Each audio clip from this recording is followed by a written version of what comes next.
हम लोग बात कर रहे थे कारो का फुल फॉर्म जानते हो आप लोग? वो क्या है full form? Companies auditors report order 2020। बोलो आया ना? Yes sir.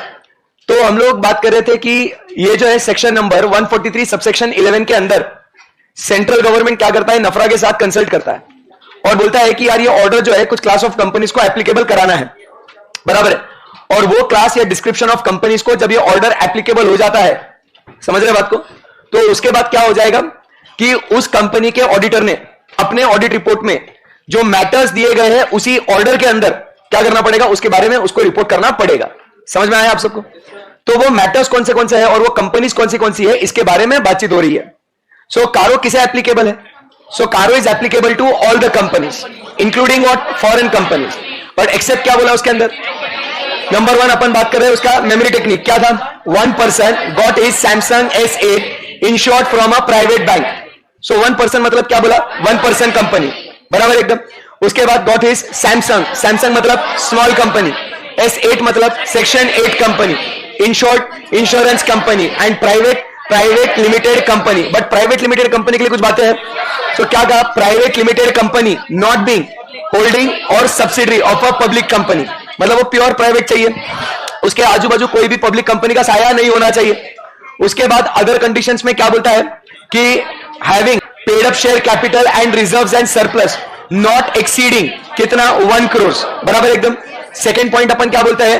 Borrowings from banks और financial institutions not exceeding 1 crore and total revenue as disclosed in schedule 3 including the revenue from discontinued operations not exceeding 10 crores। Clear एकदम? Yes sir.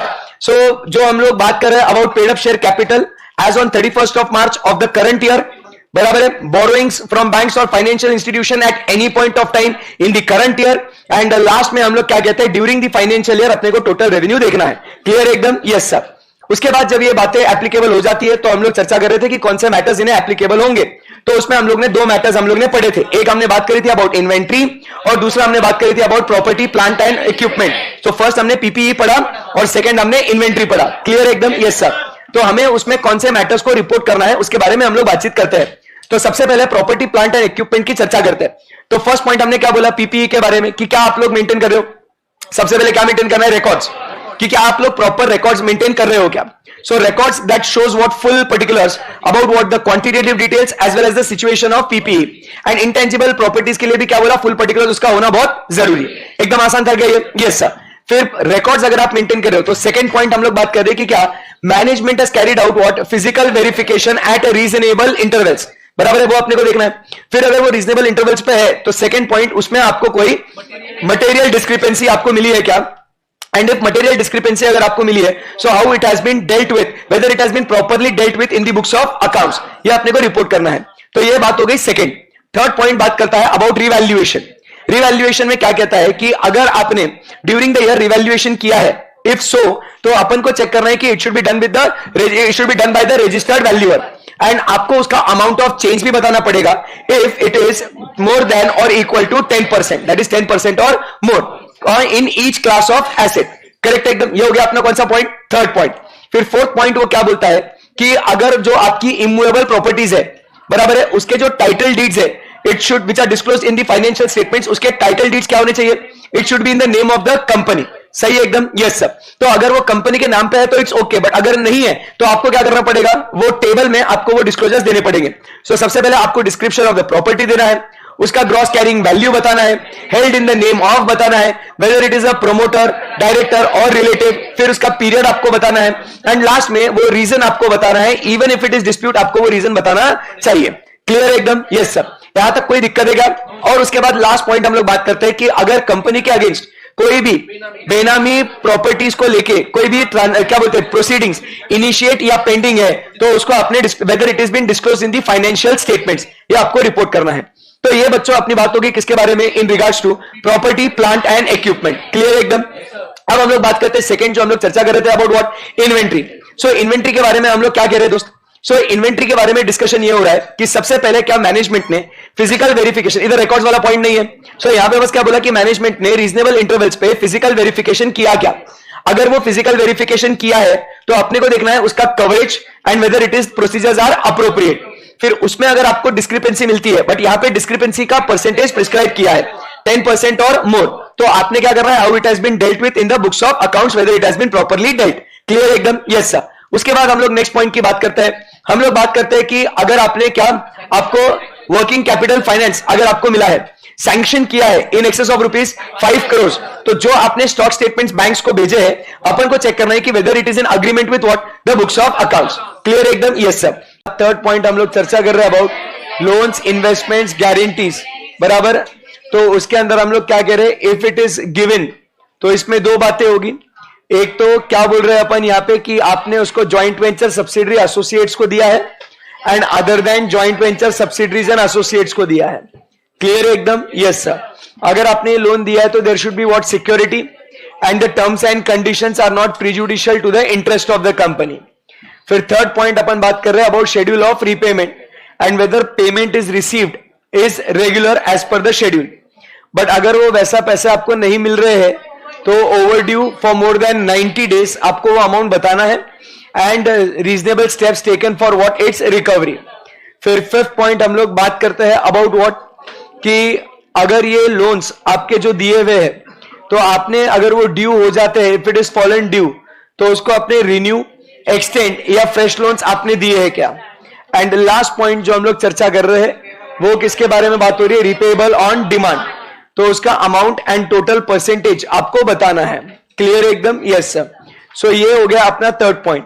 Fourth point के बारे में हम लोग क्या कहते हैं, about loans, investment, guarantee, advances under section number 185 and 186, whether provisions of 185 and 186 has been complied with.